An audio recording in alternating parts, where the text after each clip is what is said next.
All right, so let's continue the conversation. We'll shift gears and let's get into Coach P. So you started what year? 2020, I believe.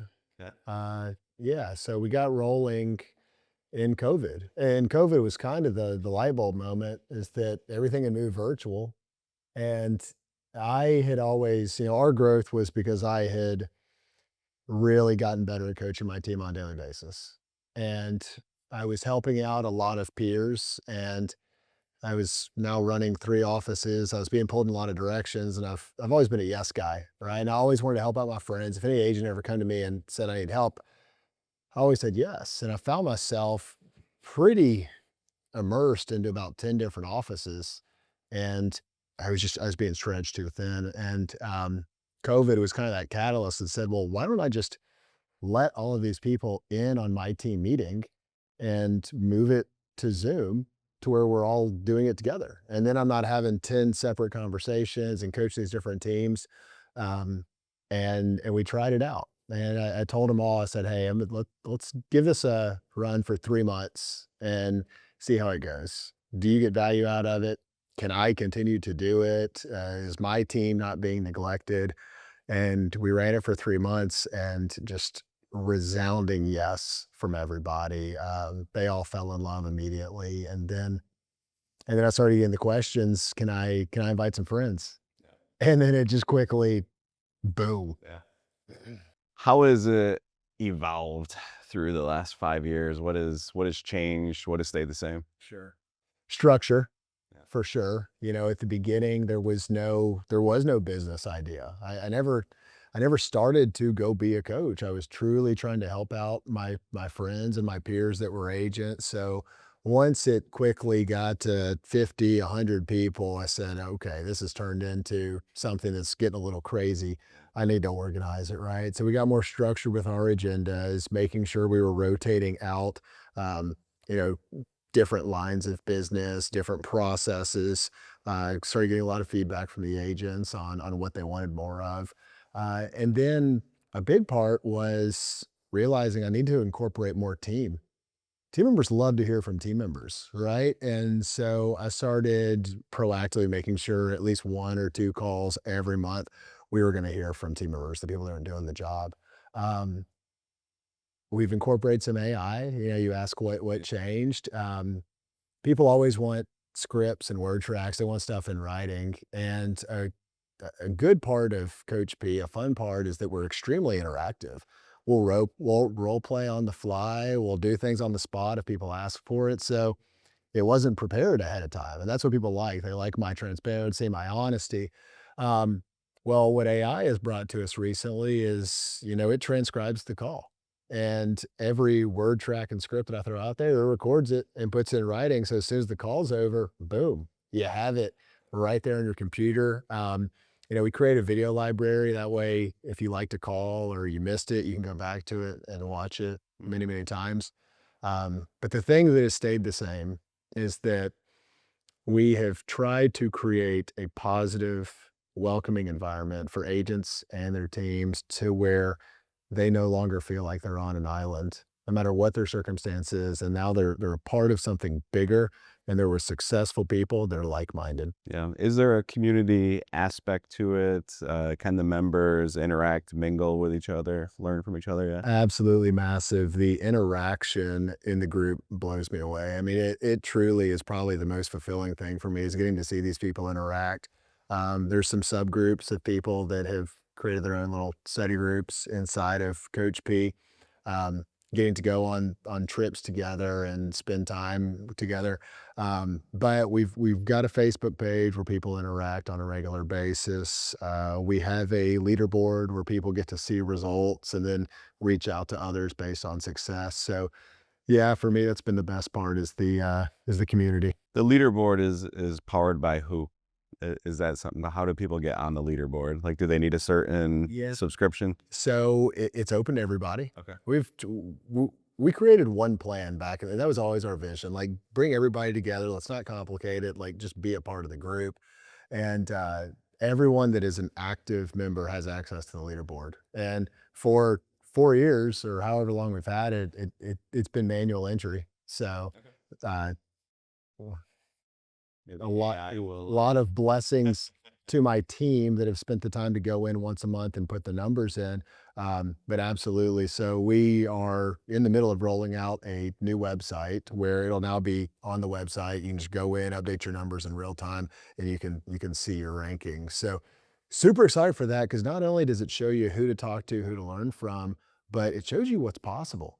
You might be a team member in some rural area. There's no one around you. You have no one to compare yourself to. Or maybe you're an agency where you just don't have that visibility of other offices. And you might be, you think you're a rock star at 25 apps a month, and you go see the leaderboard and, oh, someone's got 130. right. Okay, Yeah. maybe I'm capable to do more. So Yeah, it's I laugh when you say that because this team member of mine is no longer a team member of mine, and there's no way he's watching this, so I'll say it. But I had that same exact situation. He's like, we're in the monthly review. He's like, I crushed it. I'm like, let's talk about the numbers. And he's like, yeah, I had 12 fire and 8, auto, whatever. I'm like, dude. So it's just context, right? And we talk a lot about or have conversations with the people who've already walked in the places you want to go. And so if I'm a new team member, I'm excited to connect with the people who are putting up the numbers that I want to do. So that piece of it's awesome. You personally, what's been the most, and there's not just one, it's like picking your favorite kid, but what's been the most fulfilling or gratifying moment for you in this journey? it's the trips when we are with these agents from other parts of the country, many of whom I've never met in person. And they come up to me and say, I am 100% here because of you. I never imagined having that type of impact on other agents. And it has just happened time and time again where they have said, I've been an agent for 10 years, 20 years, and I've never accomplished this, right? Or I'm a brand new agent. This wasn't even on my goal board. And here I am with the top 5% of agents. That one, and it's not even close. Yeah. That really brings me a lot of joy. Let's go the opposite way. What's been the biggest struggle or frustration? Something that you wish you could change? Wanting to fix agents, wanting to want it for them, right? And this is true in any line of business, just humanity in general. But um, you've got the you've got the broken mindsets out there, and the people that come in and they they want you to fix it, but they don't want to do anything about it, right? They see everything through a negative lens, and that's very hard for me because my mind just doesn't work that way. I see the opportunity, I see the good things, and there's some people that just they're not right for our world. Yeah. And for a long time, I tried to fix those people, and it took a lot out of me because you eventually realize like some people, if they're not going to put in the effort themselves, like you can't put in the effort for them, right? So that's frustrating. Yeah, it's a cultural thing. It's not just an agency thing, but we live in this world where everyone raises their hand and says, I want the answers, I want the help, but then when it comes time to do the work, yeah, things change a little bit, and then they blame the program, right? Like the program didn't work. Yeah. My number one reason for losing agents, because we've tracked this for a long time, is I don't get on the calls. Mm. Yeah, And I just gym membership. I want to strangle somebody. Yeah. I'm like, what drove you here in the first place, right? You went through the steps to get onboarded, get signed up, and then you don't use it. And it's frustrating, but at the same time, I understand it because I've been that guy before. Yeah. I can't tell you how many times I've signed up for programs or systems and then never used them because you have to get out of your comfort zone to change and initiate that change. And that's where, we're still trying to find the balance of how do we get them on? How do we fix that? And it's obviously it's a small group of people, but um, it's a pain point for sure. Yeah. Let's talk about that. Let's talk about if I'm a new agent jumping on the platform, what are some best practices? How do I make sure that my team is getting the most out of this and that we're staying consistent? So it's actually really easy. And that's why it's so frustrating. You block the calendar and you tell your team that they're on the call. And so many agents are nervous of, what's going to happen to service or how do we handle that? Like, let the phone go to voicemail for 1 hour, right? It is 2 hours out of 40 for you to learn and focus on education. And we all know that it's worth it and it's something we should do, but there's a lot of people that are scared to do it. So I'm very firm in what I tell agents is block the calendar and tell your team it's mandatory training, right? And the other part of your question is how do I get the most out of it? Well, step two is the agent has to be involved, right? This isn't a set it and forget it kind of thing. You're still the accountability master of your agency. So you've got to follow up and say, all right, guys, what did you learn? What was your takeaway? What are you going to change in your daily habits with what you learned today? Right. And that's got to come, whether it's an agent or manager, but there has to be some type of backup. And for the people that are doing that, they're growing by leaps and bounds and doing things they've never done in their careers.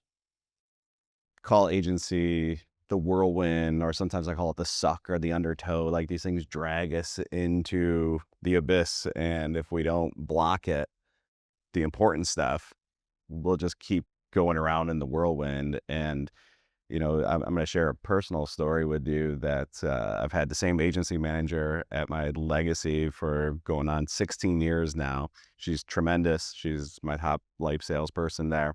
And you invited us to your it was end of March, 7 life. Well, it was the one where quick life policy. Yeah, yeah. So there were 7 different ideas. Like, Quick hit life. Yeah. And so her name's Amy. We sat down together, blocked it, made sure we did it. And I made a side bet with her. I said, of these 7, how many are we going to already know about? And not that we're doing them consistently, but we already know about. And she goes, I think 6. I'm like, I bet you we know all 7. So the answer was 6. That's neither here nor there. But what I do want to share is that over the next 2 weeks, I don't know the exact number, but it was double digits. She wrote over 10 life policies the next 2 weeks. And I can't even tell you what she specifically ran with from that call. But my point is, yeah, she knew the ideas, the concepts. She had done them in the past, but it was you giving the reminder and the nudge and sharing. You opened the call with some amazing numbers other team members in the group were doing, and it inspired her. It gave her the reminder, it motivated her, and she finished fast start, double digit life. So, it's not just the new ideas, it's the reminder. of course. Yeah. And that's why we go to meetings. That's why we go to study groups. It's why we're around like-minded people is that you're right. A lot of the time we know the answers, but that doesn't mean we're doing it. We all know how to lose weight, but how many of us are going to the gym Don't take shots at my weight, Dave. We're doing so well here. so well, but we know the answers? That doesn't mean that it's an easy path. And we need reinforcements. We need help. And that's what we provide. Yeah.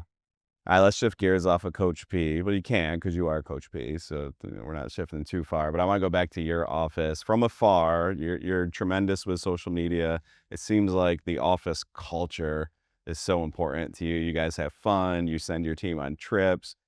Talk about A, office culture, which everyone understands, but then B, what are you doing and how are you staying consistent with it and some wild out of the box ideas that have been home runs? I do believe that culture is the number one job of the business owner. I think that is the most important thing we can provide because we want to attract top talent and then we need to retain the talent, right? And that's very difficult to do in our world. I mean, in insurance in general, in retail, right? Depending on what business owners are watching this stuff, it's a revolving door of talent, right? And it's because people don't typically take enough time to work on the culture, right? So I really see my number one job is making sure that my people are happy and they're in a place that they want to stay. And I've heard this a few times now, and the first few times it really bothered me, but now it's a pride of joy for me, right? But I've had team members tell me that I don't necessarily love my job. I don't really like insurance, but I could never imagine working anywhere else, Yeah. right? And at the end of the day, that's what I want. Like, I want you to love the office, the whatever it is, so much that you don't want to go somewhere. So, how do we do that? Number one is truly breaking down those barriers and getting to know them and love them as a person, right? And I truly do care about every single person that I employ because I've taken the time to get to know them. Like, what's going on in here? What's going on at home? What do they care about? And focus on that stuff. And some of the ways that I do it, some could find a little strange, right? Um, you know, what I tell people is you got to do the opposite of what you've been told not to do in the corporate world, right? You can't talk about race, religion, sex, politics, all that stuff, right? But I would challenge that if you're not talking about these kinds of things, the relationship with that person is not that strong, right? Because I can have a political discussion with you, right? Because we respect each other, we've gotten to know each other well, and we can have that conversation. But if you and I are just surface level friends or acquaintances, we wouldn't have those talks. And it prevents us from having a stronger relationship. So now you have to be careful and do that Yeah, the right way. the disclaimer. Right. Yeah, yeah, yeah. But if you've created the culture and the environment to have those conversations, that means you've already become a very strong place, right? And then we always want to celebrate our people. We want to reward them. You talked about the trips. I just sent team members to Puerto Rico, Aruba, Spain, Europe. I mean, we're creating things that are life changing for a lot of people that may have not had the opportunity to do some of these things. And I have found the more we pour into them, the better the talent we find and the longer they stay with us. Logistically, do you run a travel type program, or are these just because trips based on your discretion? There's actually been some of both. There's been some people that I truly value. I think they're extremely important people in my life and my businesses. And I may see a time in their life where they're exhausted, they're overworked, they're stressed out, and I send them away. I say, hey, let's book a trip, right? I think that's probably one of the best de-stressors you can have. But for the majority of people, it's incentive based, right? Very, very clearly written rules. If you do this, you get this, right? So they have buy-in, they have excitement, they have something to work for. Yeah. So yeah, absolutely. I think from a leadership standpoint, the unexpected gift is the most powerful tool that we have. It's great to have the structured program, but when you do the just because, or hey, I see you, I know you're putting in the work, or I know you're a little bit stressed, or I know I feel like you could use this as a family. That's what resonates, with the team and makes you human. Another thing you said to me recently, and this is going to sound funny, or it sounded funny when you said it, is you've got to touch your people. And I have a leadership coach outside of the industry, and we recently met, and he goes, Scott, I'm a hugger. Like I love hugging people. And he goes, it was hard for me to understand that you can't do that with everyone. Everyone's got different feelings about hugs, and certain people, I had to have that conversation. But the point remained the same, like the transfer of energy. And I'm a fist bumper. I walk in, I fist bump, I don't hug everybody. But so talk about that, like just that connection, that physical connection in an appropriate way. You gotta have your style. You gotta be true to yourself. You also have to understand people enough with relationships to respect their stuff as well. But I'm a big physical touch guy. And once again, just like I said with race, religion, politics, sex, like it's got to be done in the right way. Don't be the creepy boss, right? Definitely don't do that. But there is a lot to be said for physical touch. There is an energy transfer, there is a warmth, there is a care. It is something that you do with people that you truly care for, right?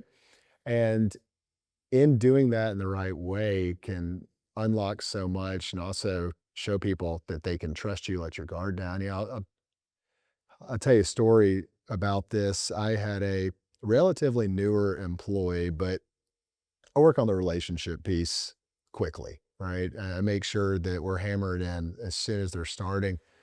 And she had just lost a relative and she had been out of work for a week and she came back to the office and she looked down. You could tell. And I was standing there, and she walked in and I asked her, I said, "Do you need a hug?" And she said, "No." And I said, "Well, I'm gonna give you one anyway." And I grabbed her and she just kind of like melted in my arms. I could feel it, right? And she started crying. And moment passed, right? She went to work, I went back to work, and, I got a text later that night from her. And keep in mind, this is a newer employee that, I mean, like, we had a relationship, but it wasn't that strong. And I got a text from her later that night, 7, 8 o'clock at night, and said, um, "I don't know why I told you no earlier, but I really needed that. Thank you." And it not only did it stick with me, but it stuck with her, and it fast forwarded our relationship. And that's what I tell people, is that you need to find a way to fast forward relationships, right? We can't create old friends, but we can do our best to fast forward those relationships to where they get serious faster. And physical touch done right Yep. is a way. There's a great book called Love Leadership. And I think so much of what we were raised on is that fear-based leadership. Do this or else. Or if you don't do this, we talked about earlier with accountability, right? It's always well, you're going to lose your job or you're not going to make money. So this is the love leadership, the harder piece, right? But something that you as a strong leader, are crushing. And when you think about it, in the business world, we meet someone, we shake their hand. If we're at a sporting event and someone does something good, we high five, right? So this is not uncommon, but why not in the business world when done appropriate? So I appreciate you sharing that. Let's bring it home. Some people can look at your situation as an agency owner and think, well, what do you have left to prove? Why keep scaling? Why keep growing? How high do you want to get? How much is enough, right? What keeps you motivated and hungry for that improvement? Uh, you know, I fully understand that these are current feelings and it can change, right? I'm 14 years in my career. I'm not 35 years in my career. And I accept that. I respect it. But I'll go back to the quote that I gave you earlier, which is how you do anything is how you do everything. And I truly believe that whatever I am doing in my life, I should attempt to be the best at it, whether it's business or sports or being a father or being a husband, like, give it your all. And when you ask how much is enough, the answer is never, right? Because especially in what we do, to set aside the fact that I want to be the best version of myself, I don't know what that is. You don't know what your potential is. None of us know. Because if we keep putting one foot forward every day and giving it all effort, we find out that we had no clue where we could go.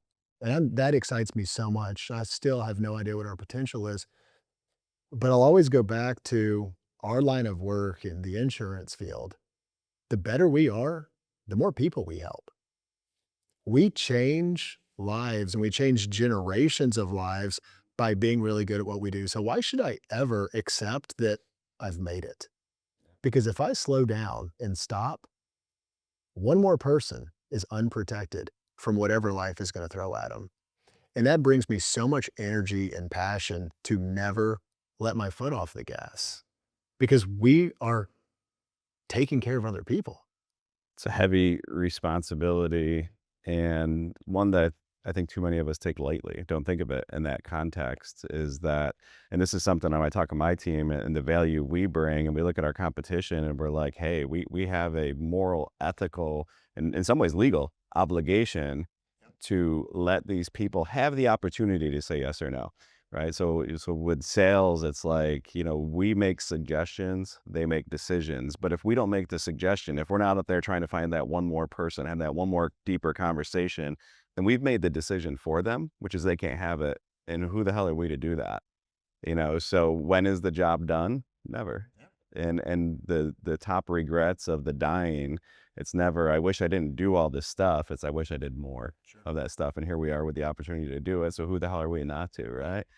So parting words of wisdom, any final thoughts? I know we've covered a lot, but what's a Well, I love this topic that you just brought up. So I'll stick to that theme, which is when is enough enough? What do you do to keep going? And one of the things that's worked well for me is every time you get to a new place in life, right? You have an accomplishment, you move up to a new tier, you have a choice to make, right? You can be the big fish in that pond and you're now the top dog of whatever you were climbing up to do, or you can move into a new category. where you're the small guy again, right? And I love that piece of life. And I don't know if this is inherent or if it's something I worked on. I don't have any greed or desire or jealousy to see that you're driving a luxury vehicle. I want that. Or you have a lake house. I want that. I see all that stuff as extremely inspiring for me to do better, right? So whether this was on accident at the beginning, now it's become intentional, is every time you get better at something, you find new groups where you're not that good, Yeah. right? Um, and for me, it's finding new study groups every time, when we continue to level up of, all right, where are people succeeding where I'm not? Sometimes you even have to go outside of your organization if you keep scaling up to now you're dealing with people that are massively different on another scale, but in your world that wasn't even a thing, right? Do you move your house? Do you move to a community where you're now one of the lower earners? So you think you're doing really well in your industry, and you go talk to people outside your industry, and it's like, oh my gosh, they look at me like a peasant, right? That stuff inspires me so much. So I would challenge anybody listening is figure out a way to get into a circle where you're no longer comfortable and you're pushed to continue innovating, working, and helping more people so that you can continue to find what your true potential is.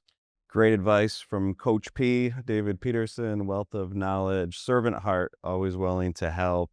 Excited to see your community grow both in Southland and the surrounding area where you serve as an agent, and the Coach P community where you lead so many of your peers. So I appreciate your time today. Thank you. Love to being here.